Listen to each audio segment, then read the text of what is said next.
Magandang gabi! It's already about 10 in the evening or alas 10 na ng gabi, and I don't think it has something to do with learning Tagalog, but I just wanna show you something cute.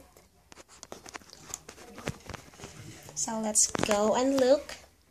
Show you this cute night light, Kyut.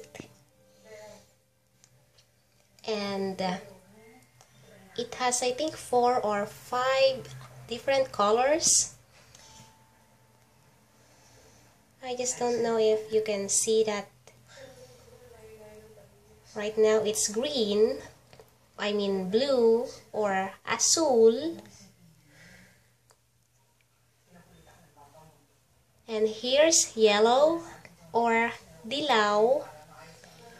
Now it's blue, asul again. And that's pink.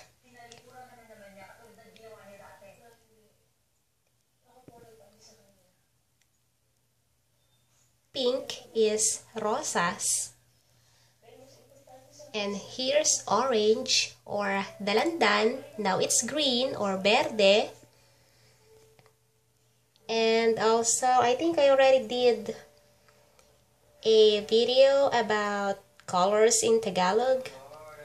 And I'm just gonna look for that and put the link under the about section.